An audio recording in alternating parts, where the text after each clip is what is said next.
भितर आपणकर ध्यान धारणा अच्छी प्रकृत पक्ष जदि हो पारे नेबे ना अଯଥା आम समय आड़क जीपानी। बेनी हयग्रीव समर विषयर ना बेनी हयग्रीव समर बा युद्ध। बेनी हयग्रीव युद्ध यहाँ आप आरंभ करूँ जदि ठीक बाट जा आम ना बढ़ेगा केत बाट जाऊँ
नारायण होई रूप धरी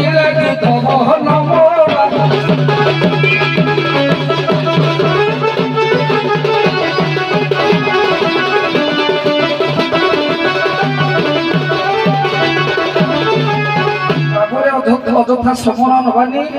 ତେଣୁ ଆଜ୍ଞା ପ୍ରସଙ୍ଗ ତେଣୁ ହୟଗ୍ରୀବ ରୂପକୁ ଧାରଣ କରି ଜଣେ ଅସୁର ମଧ୍ୟ କେତେକୁ ହରଣ କରିଥିଲା ସେ ସମୟରେ ନାରାୟଣ ମଧ୍ୟ ହୟଗ୍ରୀବ ରୂପକୁ ଧାରଣ କରି ଆଜ୍ଞା ଯୁଦ୍ଧ କଲେ ଆଉ ଗୋଟିଏ ବହିର ଆଉ ଗୋଟିଏ କଥା ଦର୍ଶାଇବ ଦେଖିବେ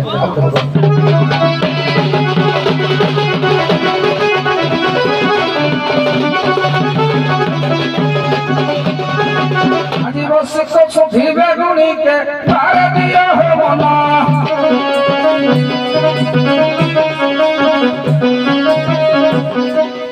জমিনে ভারত পেছি হো ন্যায় করে ভনন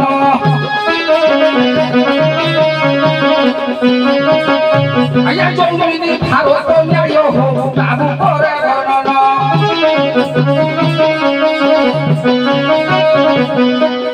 শিক্ষিত রাজা কাহি হো তাকু অসোচারি ভক্তি রহি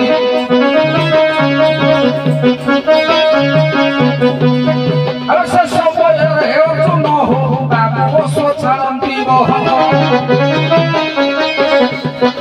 আজ্ঞা এ দুই একত্র হেলে হো তাকু বড় যুদ্ধ আরম্ভিলে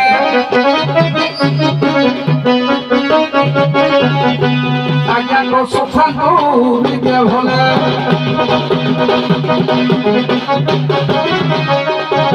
বিদে হোক সুফাঙ্গু বিদে ভোলে হইবে পাণ্ডব যে তুই হইয় যে যথ করিলে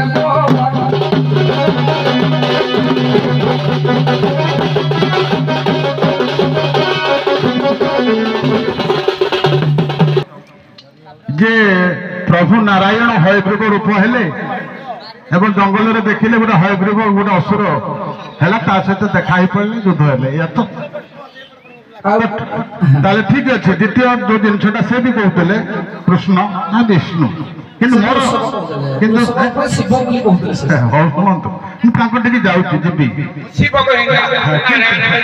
किंतु हाँ हाँ हाँ ठीक है तेणु प्रथम जो हयग्रीव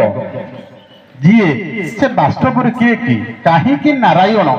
ता सहित युद्ध करने राजी हेले बा समर्थ हेले से जंगल रे बोलू कि श्मशान रे बोलू कि पहाड़ रे बोलू हयग्रीव द्वितीय हयग्रीव नारायण बा कृष्ण बा विष्णु ये ठीक अच्छे ताकू ग्रहण करुचु किंतु प्रथम हयग्रीवर पूर्वाभास कौन अच्छी कि से कहीं हयग्रीव कहले नारायण सहित युद्ध कर एते असुर दानव सब अच्छा यहीटा मोर थिला प्रकृत समीक्षा प्रथम हयग्रीव से कहले जंगल में बुलू बुलू देखिले तमें भी कहले हाँ जाओ जाओ पहुंची गले भावना सब नहीं गले कौन कारण थिला जे प्रथम हयग्रीव सहित द्वितीय हयग्रीव जे कि नारायण युद्ध कले प्रथम हयग्रीवर टिके इतिहास बा पूर्वाभाषा यदि जानवे कहे तमर पाली सर बर्तमान से कहे प्रथम हयग्रीव किए कहीं से युद्धटा करने चाहिए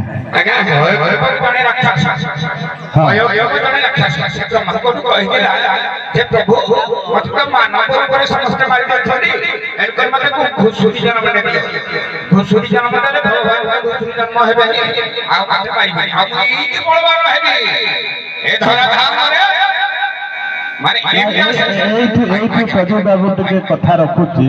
आपण जो विषयटा को बुझुंट गोटे बाटरे कि मत खाली कहले हयग्रीव कहले कौन सेटा कौ जंतु से ना घुसुरे नुह ना आपण विषयटा को बुझी कि हयग्रीवर आखिरिक अर्थटा बुझी पारुना हयग्रीव अवतार किए बारहा अवतार भगवान विष्णु होते कि बारहा जे हयग्रीव ये कथा आसुना हौ युद्धटा मत खाली कहतु हयग्रीव सहित ये हयग्रीवर युद्ध कहीं है आज्ञा से अन्य साथी मरिबानी परा जदी मरिबा से जंतु संगे मरिबो से बरोडा पाइजे जदि मरब ताले ये तो नारायण स्वयं बाजा कहीं बोल ये तो नारायण परम ब्रह्म नर कलेवर बा मानव रूप ये कहीं हयग्रीव रूप हेबे मारे या किए आदेश देला किए आशीर्वाद कला किए पाइला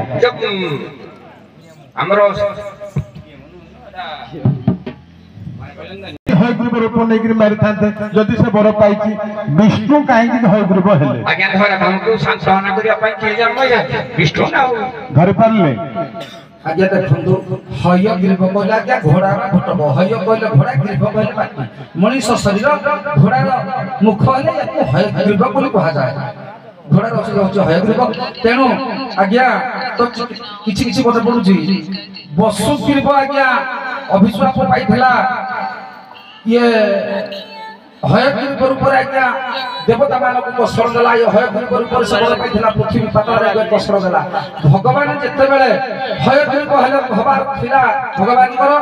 ଯେତେବେଳେ ଗୋମୁଖ କେଶବ ଭଗବାନ ହେଲେ ଆଜ୍ଞା ଯେତେବେଳେ ବଧ କରିଥିଲେ ଭଗବାନଙ୍କୁ ଥିଲା ସେଇଭଳି ଆଜ୍ଞା ଗୋଟେ ଥିଲା ଭଗବାନଙ୍କୁ ଅସ୍ତୁ ଯେ ଭଗବାନ ହୟଗ୍ରୀବ ରୂପ ନିଶ୍ଚିତ ଭଗବାନ ହେଲେ ଭଗବାନଙ୍କର ଦୋଷ ଘଟିବ ଏଡେ ବ୍ରହ୍ମାଙ୍କ ଇଏ ବର ପାଇছে ହୟଗ୍ରୀବ ବସୁଗ୍ରୀବ ରାକ୍ଷସ ଜନ୍ମ ହେଇଥିଲା ଆଜ୍ଞା ନାଇଁ ନାଇଁ ନାଇଁ ନାଇଁ ସିଆଡେ ହେବନି ହେବନି ହେବନି ଆପଣ ଟୁର୍ଣ୍ଣାମେଣ୍ଟ ମଞ୍ଚରେ ଏମିତି ହାଲକା କହିଲେ କେମିତି ହେବ ଭାବୁଥିବେ ବିଷୟଟା ଅତି ସହଜ ମୋର ମୀମାଂସାଟା ରହିଲା ସେଠି ହଉ ଆଉ ବେଶୀ ସମୟ ଦେବାନି ତଥାପି ଆପଣ ମାନେ କଥା ହଉଛି କଣ କି ବିଶ୍ୱଟାକୁ ଅନୁଭବ କରିପାରୁଛନ୍ତି ଆଉ ପ୍ରତିବାବୁ ଯୋଉଟା କହିଲେ ବ୍ୟାକରଣ ଦେଖିବେ ହୟଗ୍ରୀବ କହିଲେ ଅଶ୍ଵ ଘଟକି ବାରା ନୁହେଁ ଶୁକର ନୁହଁ ତେଣୁ ପ୍ରସଙ୍ଗ ଠିକ ଅଛି କିନ୍ତୁ ହୟଗ୍ରୀବ କହିଲେ ଘୁଷୁରୀ କି ବାରା ନୁହଁ ତଥାପି ମୁଁ କହି ରଖୁଛି ମୂଳ ପଏଣ୍ଟଟା ଆପଣ ଧରି ପାରିନଥିଲେ ଯେ ହୟଗ୍ରୀବ ଯୋଉ ଦୈତ୍ୟ ଥିଲା ଠିକ ଅଛି ହୟଗ୍ରୀବ ଜଣେ ରାକ୍ଷସ ସେ କାଳୀଙ୍କୁ ଉପାସନା କରିଥିଲା କାଳୀ ମାତାଙ୍କୁ ଉପାସନା କଲା ପରେ କାଳୀ ଆବିର୍ଭୂତ ହେଇକରି ବର ଦେଇଥିଲେ ଯେ ତୁ କାହା ହାତରେ ମରିବୁ ହୟଗ୍ରୀବ ରାକ୍ଷସ କହିଲା ମୁଁ ହୟଗ୍ରୀବ ମତେ ଯିଏ ହୟଗ୍ରୀବ ରୂପରେ ମୋ ସହିତ ଯୁଦ୍ଧ କରିବ ତାହେଲେ ମୁଁ ମରିବି ବ୍ରହ୍ମା ନୁହଁ ବ୍ରହ୍ମା କଥା ଆସିବ ଏ ଦ୍ୱିତୀୟ ହୟଗ୍ରୀବ ପାଇଁ କିନ୍ତୁ ପ୍ରଥମ ହୟଗ୍ରୀବ ପାଇଁ କାଳୀ ଉପାସନା ହେଇଥିଲେ ଯେତେବେଳେ କାଳୀଙ୍କର ସେ ବରପ୍ରାପ୍ତ ହେଲା ସଂସାରକୁ ସରାକୁ ଧରା ମଣିକିରି ଚାଲିଲା ଦେବତା ମାନେ ଭାଳିଣୀ କଲେ ଯେ ଇଏ ଏତେ ବଡ଼ ଗୋଟେ ହୟଗ୍ରୀବ ଅଶ୍ୱମହା ଇ କ'ଣ ଏତେ ନରବାନର ସମସ୍ତଙ୍କୁ ମାରୁଛି ବ୍ରହ୍ମାଙ୍କ ନିର୍ଦ୍ଦେଶ କ୍ରମେ ବିଷ୍ଣୁଙ୍କୁ କୁହାଗଲା ଯେ ତମେ ଯୁଦ୍ଧ କର କିନ୍ତୁ ବିଷ୍ଣୁ ପ୍ରଥମେ ନିଜ ସ୍ୱରୂପରେ ଯୁଦ୍ଧ କଲେ ଅନେକ ବର୍ଷ ଅନେକ ଯୁଗ ସେ ହୟଗ୍ରୀବକୁ ପାରିଲେ ନାହିଁ ତେଣୁ ବ୍ରହ୍ମା ଭାଳେଣି ପଡ଼ିଲେ ଇଏ ଯୁଦ୍ଧ କରି କରି କରି କରି ଯେତେବେଳେ ଅତିଶ୍ରାନ୍ତ ହେଇଗଲେ ବିଷ୍ଣୁ ତୁଣୀରେ କହିଲେ ଧନକୁ ଶିର ଭାଗେ ରଖିକରି ଯେତେବେଳେ ଶୟନ କଲେ କ୍ଳାନ୍ତରେ ଧୀରେ ଧୀରେ ଧନୁଟା ଶୁଖିଗଲା ଏବଂ ବ୍ରହ୍ମା ଚିନ୍ତା କଲେ ଏଇ ସମୟରେ କାରଣ ବ୍ରହ୍ମା ଯେ ଅସ୍ୱରୂପ ହେବେ ବ୍ରହ୍ମା ଚାହୁଁ ଚାହୁଁ କ'ଣ ଆସିକରି କାଟିଦେବେ କି ଧନୁ ଗୁଣଟା ଛିଡ଼ି ଯିବାରୁ ମସ୍ତକ ଛିଡ଼ିଗଲା ମନେ ପଡ଼ିଲା ତେଣୁ ଧନୁ ଗୁଣଟା କେମିତି ଛିଡ଼ିଲା ବ୍ରହ୍ମା କୀଟ ରୂପକୁ ଦିଆକରି ତାଙ୍କ ଶିରଛେଦନ ହେଲା ଶିରଛେଦନ ହେରିଗଲା ପରେ ବ୍ରହ୍ମା କହିଲେ ଏଇଟା ପ୍ରକୃତ ସମୟ ତେଣୁ ବ୍ରହ୍ମା ନିଜେ ଅଶ୍ଵ ବା ଘଟକ ବା ହୟଗ୍ରୀବ ମୁଣ୍ଡକୁ ଆଣିକରି ବିଷ୍ଣୁଙ୍କୁ ଲଗେଇଲେ ଲଗେଇଲା ପରେ ଯୁଦ୍ଧ ହେଲା ହୟଗ୍ରୀବ ମଲା ଏଇଟା ହଉଛି କଥା ଆପଣ ମା ଥିଲା ବ୍ରହ୍ମା